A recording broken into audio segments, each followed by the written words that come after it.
So, Mateo Joseph has done an interview with The Athletic talking about his exit from Leeds United, and I thought this was quite important because it covers quite a lot of Leeds United related stuff. I was approaching sort of recording time, and I was like, Elan Mellier's got a little bit of interest in him from Lorient.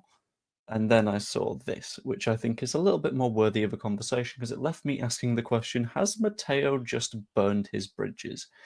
Because it's not the best of spots to be in his situation when the club that still owns him, he's still got a decent amount of time on his contract, might not view him in the most positive manner at the moment. But we'll dive into what he said, what interestingly he didn't say, and ultimately the sort of direction I can see the Mateo situation going in throughout the rest of the video. But before all that, massively appreciate if you could pop a like on it, subscribe, all that fun stuff. Just gets it pushed out a little bit more and it makes sure that the channel does reasonably well. So, we need to discuss what he said in this exclusive interview with Guillermo Rai of The Athletic. Guillermo Rai being one of their Spanish journalists. And he started by sort of discussing his exit from Leeds United. I'm going to skip over most of the stuff with Mallorca because I don't think that's really of interest. And I'm going to read as much of this word for word as I can because I don't want to like misinterpret anyone or anything like that. So, one of the parts is where he said, "During this year and the previous one, I wasn't entirely comfortable. Those weren't easy years for me." Now, I'll get into why I think he said that in a couple of minutes' time, but as far as I can tell, it's around sort of playing time and him sort of hoping that he'll get as many minutes as possible because, he's going to want plenty of minutes and all that kind of stuff. And then it was immediately followed by noting that I think the coach didn't have much confidence in me.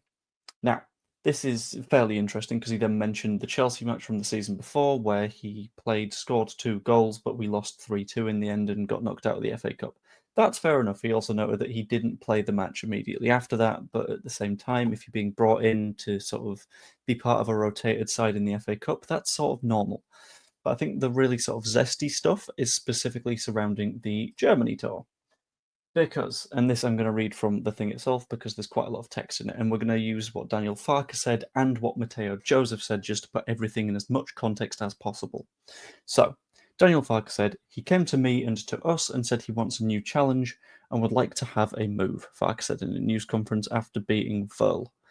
He's also hinted he prefers a move to Spain due to his Spanish roots, and yes, that was more or less his call. "If this is your wish, I, as a manager, won't stand in your way, and I accept this because I just want players who want to be here and are buzzing. I've said, okay, Mateo, I accept this. I won't stand in the way." Okay, this much we knew. This is from Daniel Farker's side. Now we have what Mateo Joseph wanted to add. So, for the first time since his move in an exclusive interview with The Athletic, etc., he offers his version of events. That's where the entirely comfortable line comes in and is followed by asking himself sort of why he didn't play a leading role in the run-in. That's a question I ask myself too, and so do those around me. I think the coach didn't have much confidence in me. That's where he says the thing about the Chelsea match. It's already happened. I don't dwell on it too much, but I want to enjoy football again. I would have liked more honesty. I'll be completely honest in this instance, just on your behalf, Mateo. I think you weren't getting that football because you didn't perform at the start of the season. We needed to get promoted, and if you would have stayed in the starting 11, you weren't performing, so why would you get the minutes? Anyway, it continues. The situation built up to this summer, and Joseph leaving the group before the trip to Germany. It happened on the first day of pre-season because he always told me he trusted me, but then, as in situations like the one I've told you about, he showed me that he didn't, Joseph says. That feels harsh because trusting another forward more isn't a sign that you don't trust Mateo Joseph. It's just a sign that Joel Piroe is almost a guarantee of performance at the very least at a championship level. But we move on. This season, he told me that he wasn't counting on me, as in presumably for the first 11, because we know he would have been part of the plans off the bench. Then I saw that there were quotes saying he told me that I didn't want to go to Germany, that he couldn't force me. That wasn't the case. He told me that it was fine if I didn't go. To be clear, all of those quotes from Daniel Farke that we heard just then with the Verl stuff they match up with this. They are Daniel Farke saying, yeah, it's fine if he doesn't want to be here, whatever, I only want players that want to be here. I think Mateo's reframed that in a fairly dodgy manner. He's framed it in a way of Daniel Farke forced me out, rather than I wanted to leave and the manager said, okay, fine, whatever. Because at that point, it isn't okay, fine, whatever. Because as we've seen, if you genuinely don't want to be at Leeds United, Daniel Farke will not have you at Leeds United. And when you're basically indicating, I want to go to Spain to play my football instead, I don't see why he'd go, no, you have to come to Germany. If you're trying to force a move, he's not going to act against that when very, very clearly you're not going to be in the starting 11 next season, because that's the entire reason you're throwing this little hissy fit.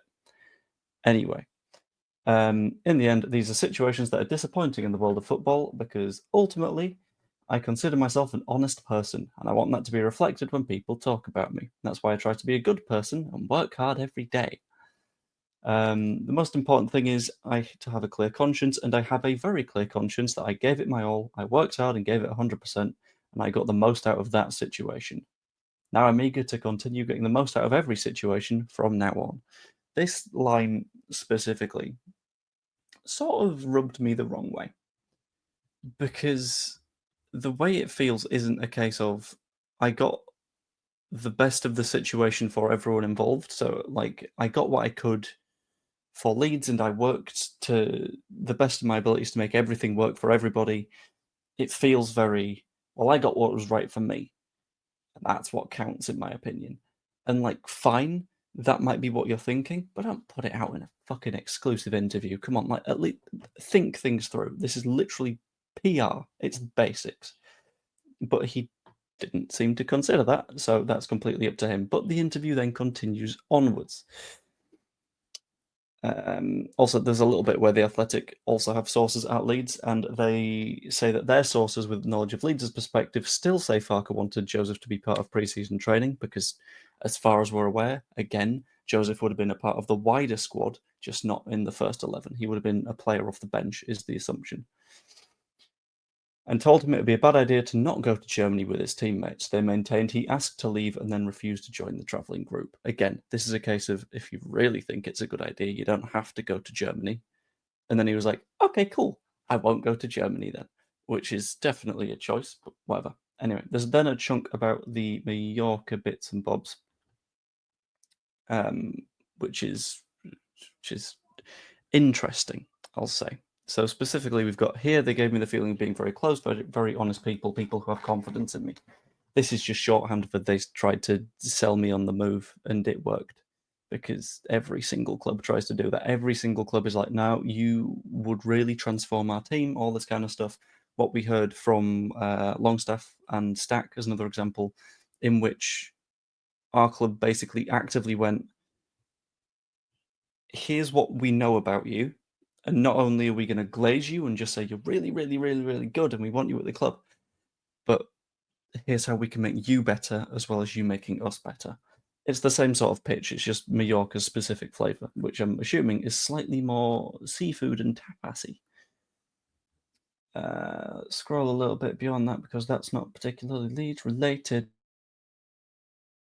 But where I think he hasn't quite understood the general sort of gist of where this interview has taken him. But before that, I've just realised there was a bit I missed, in which he says, my parents are very happy because the last 2 years have been very tough. They noticed that I wasn't enjoying football at a club level. That is, again, just shorthand for I wasn't getting minutes and it made me mad. And that translated to the way that I interacted with my family. And it's sort of like, from a Leeds fan's perspective, if you play better, you start games of football. If you perform at the level that Mateo Joseph was performing, you probably don't so much. He was a decent player and his movement was good. He wasn't a player that would get you promoted at the first try. So he didn't get the starts. But then he seemed to completely miss the direction he was going in the majority of the interview, and discussed a potential return to Leeds United, which felt very, very bold. I'm one of those people who say never say never. Football takes many twists and turns. If circumstances change, anything is possible. But right now, my mind isn't there, it's here. It's still a long year ahead, and when it's over, we'll assess the situation. But I'm very happy here, and I'm sure I'll be able to enjoy football, which is what I want right now. The very, very unsubtle undertone to this, in my opinion, is that the circumstances that he wants changing are the person that is managing the football club. Because he seems to be in a position where he wants to know that he's going to be starting games of football and he wants to know that he's guaranteed minutes, even when he isn't necessarily the best striker in the side. And after a long year, we'll assess the situation. It feels a little bit like, in spite of the fact that Leeds got promoted to the Premier League with him scoring a grand total of 3 goals all season, the reason he's this annoyed is because he wasn't a key part of the plans. But the reason that he wasn't a key part of the plans is because realistically, he didn't contribute that much to the promotion. So at the end of the day, with this entire thing, my take is that A, doing this interview was a terrible idea because I don't understand sort of being all, this is my story, when you are still employed by the club that you are doing my story against. That is a wild idea. But I still have that feeling that he's maybe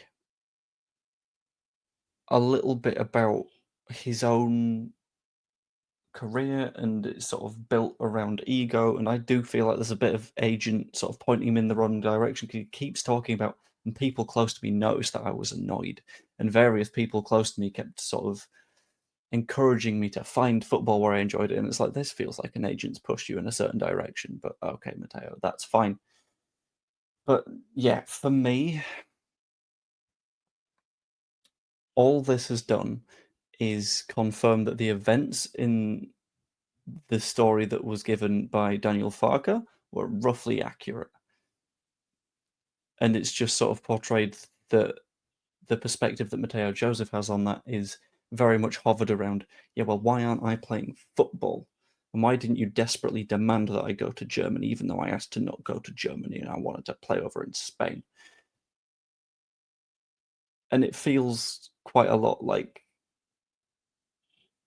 if Daniel Farke would have gone up to Mateo Joseph on his hands and knees and begged that Mateo Joseph stays at the club, then maybe he would have for the season. Maybe if he would have been guaranteed a few starts, he would have stuck around at Leeds United.